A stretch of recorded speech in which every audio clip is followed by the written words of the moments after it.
this is what they told me. And then after I've done it, maybe 6 months down the road, you have a much clearer picture of what the real story is. So I'm not saying this to say I've never done it before, but I have made my mistakes. I've gotten my cuts and bruises from that.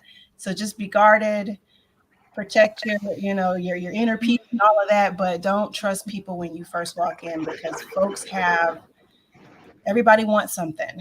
And you need to figure out where you fit into that and where the institution fits and what's best for students in that process.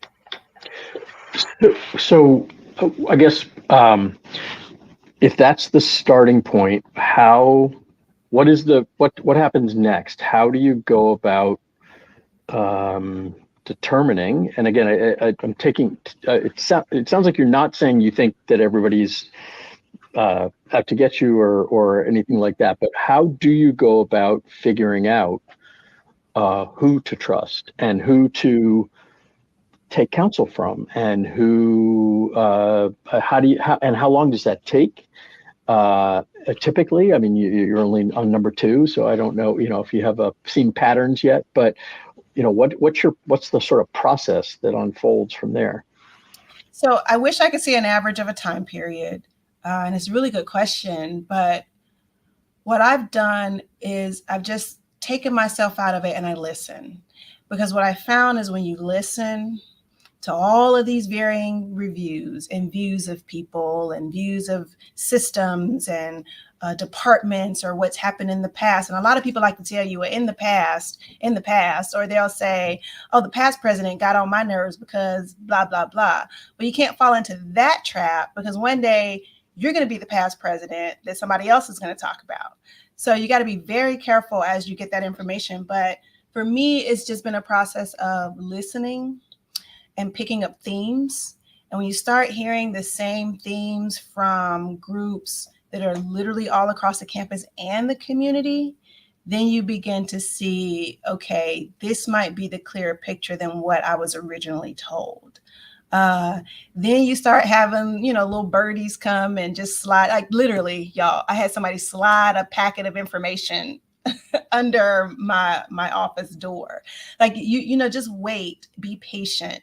Don't be so quick to come to judgment or to make a friend on campus that you want to quote unquote trust. So I think in my first presidency, I would honestly say I kind of moved a little too quickly with that. This time around, I took the foot off the gas and I sat back and I did a good 6-month tour, listening to folks, writing things down. At night, I would keep a journal of this is what I'm hearing. And then in like my 4th or 5th month, I started to just read it out loud and replay some of those themes. And then honestly, I brought in somebody that I trust from a previous institution with me here, because I needed somebody else to tell me, are you hearing these same things? And what are you getting from this person? Because they'll act one way with you and then present themselves a different way to other people. So I brought a trusted colleague to come and just really help me look at things in a different way. And people don't like that when you do it either. I think this is a really interesting conversation. And this was a point Doug was making a note about who to bring in, because there is everyone. Again, you do have to be guarded. You're right, and I think that that you should know that everyone has an agenda, and it's for the best for the institution that you be that guarded, because you don't want to be like a football that just gets tossed around. The piece that struck me is just this idea of disparaging your predecessor, because I do see that where it's not so overt, but I do think that new presidents there is a very clear expectation they are going to immediately distinguish themselves from their predecessor. Mm-hmm. And that in itself, if we weren't thinking about the presidency, if we were just thinking about the long-term effects on these institutions and the whipsaw of that, where we had a strategic plan and now we have a new president and now we're doing that. And that is one of the things I observe consistently, is that turnover, especially if it's every 5 years, then the institution is kind of on a hamster wheel of not making any progress. And yet, even the most noble leader coming in who doesn't want to participate in that they are asked how they are different. I feel like the institution kind of forces you into that position of, well, they were this way and I'm this way. And I'm not saying anything negative, but we're going to be doing things different. And that, again, I just think about the head like pivot constantly and what that effect is. Mm-hmm. And can I actually just add one thing? I mean, if you're a rank and file faculty or staff member, how do you establish sort of continuity of confidence in the institution, which, remember, that's ultimately what we're talking about here is, again, careerism is important, and what happens to any individual leader is important, but it ultimately needs to be about the sort of long-term arc of the institution. And I do fear that sometimes boards contribute to this in the hiring process by saying, we need somebody to do X, and the suggestion is, partly because our previous leader didn't. I don't know. I'm just curious. There's a lot of really interesting stuff here. So that's interesting that you say that, Doug, because boards say it all the time. And even in my previous institution, they'll say, we need a leader that'll take us to the next level. And then after you're hired and you sit down with them and you say, so what does next level mean? They can't tell you what next level means. And then when you start to see, okay, this is what I'm hearing, and you go back to your board and you say, so here are the things that I'm finding, you know what, they sit there with their mouths wide open because they had no idea that this is the stuff that's going on. And so, when especially with this position, I've been very careful not to do that. So like the things that we are embarking upon are challenges and issues and opportunities that the college said that they wanted to do prior to my arrival. So when I start saying, all right, we're going to get this done, and people, try to slightly push back, I remind them, no, you said you wanted to do this X amount of years ago. Here's when you said it. I'm just giving you the space to make that happen. Instead of coming in and saying, we're just going to completely flip this institution around and decide to go this way. Because you're right, the tenures are short. And even when tenures are longer, and I've followed 2 successful presidents who have been there for a while, there's a certain point to where everybody kind of takes their foot off the gas sometimes. And we begin to coast a little bit. So I think it's a double-edged sword, if I may add to that. But that's why, like, for example, we were facing a reorganization when I was hired. But before I was hired, I said, so somebody make a decision about this reorg before I come in. Because if you make the decision when I come in, then I have no other choice but to push it through, because that's what the college decided. But they didn't do that. So they had a reorganization committee. They had a wonderful document that they produced. I listened to people for 5 or 6 months. I read the document. I had this all campus meeting where I announced what my decision was. And what I did when I announced the decision, I referenced each page in the document where they said that this is what we wanted to see. So I'm not doing anything radically different than what you all had already set yourselves up to do. I'm just the vehicle. I'm like the conductor. I'm helping you push it through to make it happen.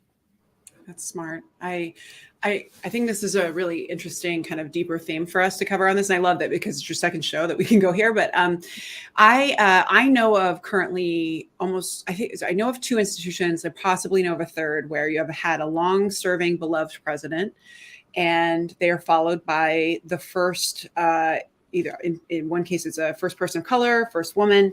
And, only after a few months on the job do you realize that long-serving president hadn't been making hard decisions for a while. And I don't think that we should, I can't even judge that, because honestly, I've never been in a position for as long as these folks have served. And I understand that you do take your foot off the gas, and you do have to choose your battles about when you're really going to be mounting an offensive versus when you're going to be kind of guiding on a flat path. Mm-hmm. But that means that you have left the first woman, the first person of color in both cases, to get rid of a lot of people and to make a lot of really hard choices that are going to make them far more vulnerable. And that we frequently do this where, especially I have noticed with when there's a first time president, that there's such accumulated buildup that you set them up for failure. Mm-hmm. And so I'm just wondering about picking and choosing your battles in that first year, about how you don't just take on everything at once so that you immediately put a bunch of targets on your back. How do you decide which things that are going to be hard but essential? Do you consider like spacing them out perhaps, because so that you don't just take it all in the first 6 months or the first year? Like, is there even that much strategy to it? God, I wish, Bridget. I mean, so first, let me just say thank you for recognizing that, because it's a conversation that I literally just had with a friend to say, we're in 2023 and we're getting all these firsts. And I wonder how long these firsts are going to last, because presidents today, especially if you're a president of color, you are evaluated, in my opinion, this is just my opinion, there's no research behind it, completely differently than presidents of the past who didn't look like me, who were evaluated on how many pretty buildings we can put on a campus. So thank you for recognizing that piece. I think from a standpoint of like, how do you do it? It depends on the situations that you have facing you. So if it's a situation where the college is essentially going to be put at risk, then that's something that you need to go on the battlefield for.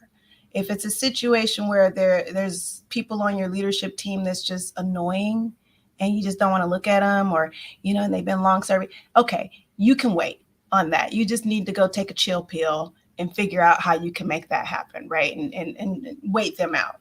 And sometimes you can use it to your benefit, because some people want to see you tell them to go so that you can get big severance packages, and then they can go in the community and say all this stuff. But when you, the president, sit back and say, actually, you know what, take all the time you need, the college will be here, la, la, la, la, la. It changes the entire dynamic of the relationship. But at Everett, at my last institution at Everett, the challenge there was a pandemic came on top of everything else. So I was only there for 8 months until you had this global pandemic, and I'm dealing with some things we needed to change. And then I've got the pandemic on top of that. So I think to a certain extent, I took on much more than I would have anticipated, just due to other issues out of my control. I think here I have been able to strategically say, here are the things that we need to do. But before I do it, I go back to my board and I said, so what's your temperature on these things? Because here's where I think we need to hit first. And we're going to have to hit this hard, and we're going to have to drive it through until the end. But here are some other things that we can kind of wait on. They're problems, but we can, it's not going to kill us if we don't deal with it today. So I think that's important, because when the survey results come out and they're a little bit lower, which I can attest to that, that the last 5 years, the campus loved the president and everything else. And then this year they're like, I don't know about it. I mean, your results dip a little bit. Then you can explain it, and your board is behind you because you've prepped them and you showed them, here are the things we need to deal with now. And they remember these were the hard decisions that needed to be made. But if you don't have that relationship, it makes it harder for presidents of color to survive in those instances. And then I'll also add that for me, I have made it a point to be very active in my community my first year. I've tried to be everywhere, be seen everywhere, take pictures, eat all the chicken dinners, kiss all the babies, go to all the things, so that I can build a community and support system out there while I'm building and fixing in here. So when things get just a little bit in here, I still got a support system on the outside that understands, the direction that you're trying to go. I know that's a long way around. I'm sorry to be so talkative, but no, it's really interesting. Okay. I'll pause for Doug, but I did want to add that one of the other phenomenon that is, again, I don't have I don't need the scientific evidence to point to it. I've seen it so many times. It's like, it's a trope, which is institutions that have only been led by one type of leader for the length of their existence. And finally they're running into the ground. And that's when the board finally has the courage to choose a woman or a person of color as the leader. And there are so many public examples of this where it's only when it's on the cusp of exigency or something that they're now going to shift, and just owning that you are setting that person up for failure. And it's one of the easy ways that they then go back to that same type of leader. So it's it's a thing that I've seen so many times. I'm not alone in noticing that pattern. Yeah, and it's interesting. I did a story about a year ago that looked at the proportion of presidents of most. It was focused on presidents of color who had been hired in the 18 months before and the 18 months after George Floyd was killed, and it used that 36-month period and divided it up in a very artificial way because obviously some of the searches that anyway, and it showed a not insignificant increase in the afterwards in the proportion of people of color who'd been hired, and talked to a bunch of smart people around it who thought it was interesting and potentially a good sign, but it all came down to that question of, will the boards stick with them? Will they give them the support they need? And I used in the story Eddie Cole from UCLA, who I was one of the people I talked to. We came up with this analogy separately, but both came to it. It's how it used to be with sports teams, that the only time an NFL team would hire a black coach was after they'd gone 2-14 or whatever. And it's that what you're talking about, Bridget. And I do think that I think it's too early to tell whether this increase takes hold, but I think the phenomenon that you described is certainly true. I do think the expectations of presidents are changing for all kinds of presidents. I think that the building buildings is not going to be the mark of a successful president anymore. So I think it's sort of a bad luck that this is the period when we seem to see more women and people of color being hired, but it's a brutal job. And I guess to me, so much of it comes back to, are the boards transparent about the institution's problems in the hiring process? And I think you're smart to go almost step by step and get reaffirmation of what the board wants you to do. Maybe get it in writing, but no, because I think the phenomenon of seeing presidents kind of hung out to dry for doing what seems to be what they were hired to do is really troubling. Yeah. I mean, I hate to say it, but I do. I go back to my board all the time. All right, so this is what we found. Okay, before we do this, let me know. I mean, and I'm not asking for their permission, and not in any sense, but this is what you hired me to do. So y'all got to have my back on this. Give me a heads up, because your board members are in the community, and so people are going to hit them up in many different spaces where you aren't located. So it's just, and I often think, when you get ready to hire the first, and how much celebration comes after that. You see all the articles and yay about it. But the question becomes, is the community ready? Is the board ready? Is the college ready? And are you going to hold that president to the same standards that you held your predecessors? Like, don't continue to move the goalposts further and further back and then point the finger at them when or if they don't meet whatever these standards are that you put out there that you all didn't have a clear understanding on when you came into the position and the roles together. I think that's a part that I've really seen just in my, quote unquote, short time as a president in two separate institutions. So I do think that that's an important point for our listeners is if the board is willing to bring on someone who is different than the prior, then the real question for the board, and I think that perhaps HEB has some process to support this, is how are we going to support them differently? And how are we going to show up differently? Because if they are different in any way, and that means, maybe they do or do not have a partner, maybe they have young children. There are all kinds of versions of different that make the presidency more difficult.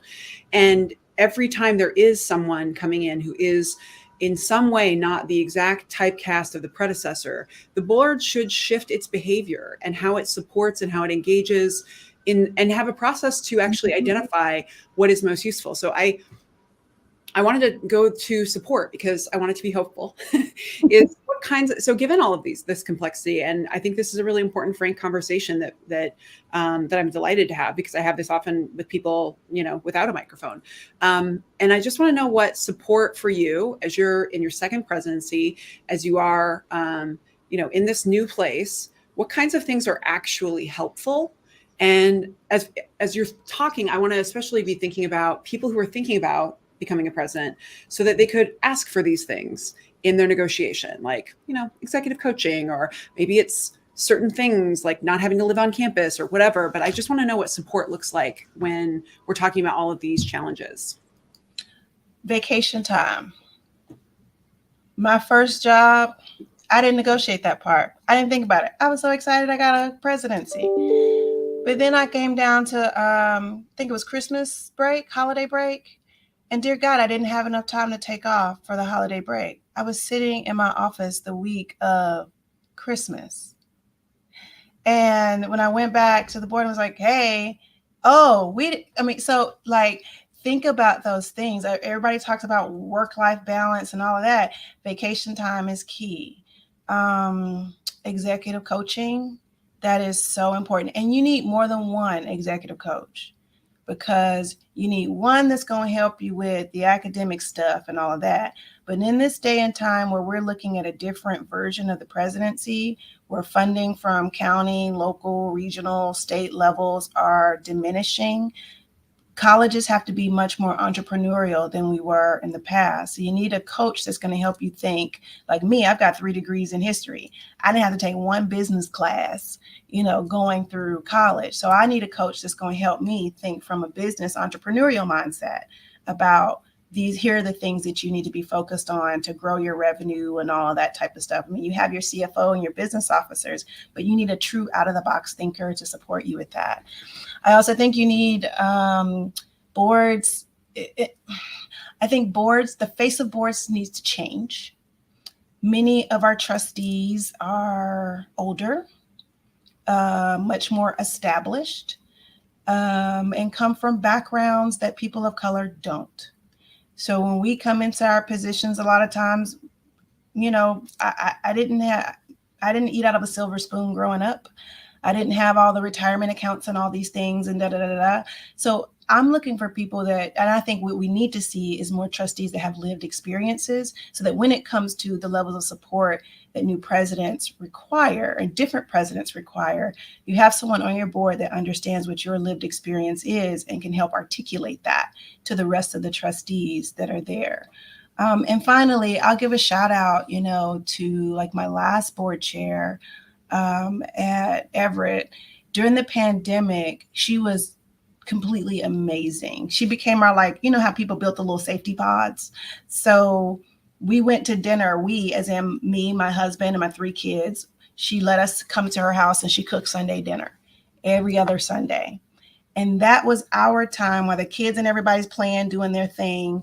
She and I would sit and we eat her fried chicken and peach cobbler, whatever she cooked. She had a little down south home cooking thing. And we talk about the issues. And I was a new president. I needed somebody I could trust, because I couldn't trust anybody internally to go through these things. And she was, or still is, a powerhouse. Had spent 40 years in the school district, had a lived experience of being the first Black principal in that district. So when I would go and be upset about what I experienced as a Black woman in that part of the world, she'd listen to me for a few seconds and then she'd say, okay, get over it. This is how we're going to move through, right? So I got off my soapbox and I was able to move forward. But I was able to build that type of relationship with her. And that really helped me help move the college through that scope of the pandemic. So, and then I'll also say, lastly, the board needs to give you space to figure out who you are going to be as a leader at this college, because you can be a leader one way at an institution in the Pacific Northwest, for example. But then when you go all the way across the country to the East Coast, that looks very different because you're in a completely different community. So now I'm in a community that was a planned community by Jim Rouse, and it's supposed to be about equity and all these other things, but it's the 3rd most affluent community in the nation. So there are very different conversations that we have here that I didn't have when I was in Texas, that I didn't have when I was in New York or Washington State. So the board needs to allow you to have that space to do that versus coming to you and saying, here are all the things that you need to do on day one.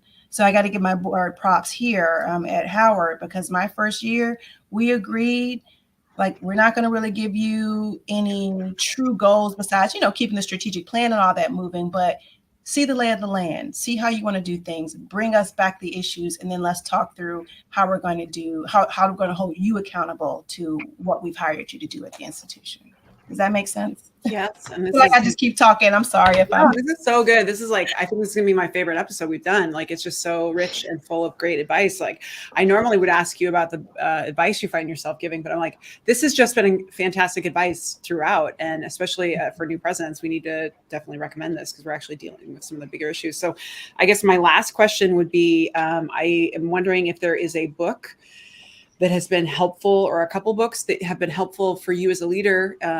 I love your thinking about executive coaching. I also usually think of it as that you need you need to cycle them, because sometimes you kind of you've gone through growth with that person and now you're ready to be challenged with different skills. But I love this idea of different at the same time. But I'm wondering if there's any books that you are your touchstones for leadership that have helped you.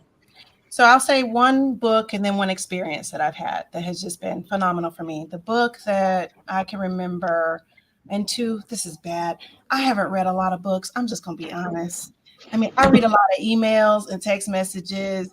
By the time I get home at night, I envy the presidents that can sit and read books and write them. Who are you? Can I do that? So they don't. Just I know they're skimmers. They don't admit it, but they're skimmers. Right. So this book is from grad school that I actually reread before I got into my first presidency, but it's Shifting the Double Lives of Black Women in America by Sharice Jones and Kumea Shorter Gooden. And it just talks about this, the intersection between race, class, and gender for Black women and how they have to live these double lives inside the home and outside, and just a thought piece, in my opinion, on how you don't have to do that. So I have worked really hard because of that book to just be my authentic self. I don't have the energy to be one person at home and then somebody else on campus. So I have learned that who you see, what you see is what you get. I'm going to keep it 100. And I know how to act when I get in front of state legislators and all of that stuff, but I'm still Dr. Willis, I'm Daria. It is what it is. So that was a really influential book. And then for me, an experience that I had right before I became president at Howard, I was selected as an Aspen Ascend Fellow, the 2021 class. And when I say that is the most influential experience that I've had. So my advice is, and here's why, sorry. The reason why is because it gave us the space to be leaders, to think. Because think about your days as presidents. It's back to back. You're traveling, you're doing this, you're doing that. When do you really have the space to sit back in the woods and stuff? You know where Aspen is, and that kind of interesting compound place, whatever. But where it's quiet and you can practice the Socratic method. You can read and you can discuss with different people who are outside of higher ed, who are in different industries in the world or in the country, that y'all are all going for the same goal. You're trying to help children and families across the country, but you're doing it in very different ways. And you can take pieces of that back to your institution. So I just love that 18-month experience of being able to take a step back away from my college, thankful to my board that they supported me in that. And it was actually when I was going through the search process, I said to them, if you can't accept me doing this, then you may as well not hire me. I'll just stay here where I am. So they did accept it. But find not a leadership development academy, because if you become a president, then okay, you can do it. But find that space to where you can think about what you're doing before you do it, where you can reflect, where you can challenge each other and people outside of higher ed to learn and grow, and then bring that back in your leadership journey at the college. I love it. This is perfect.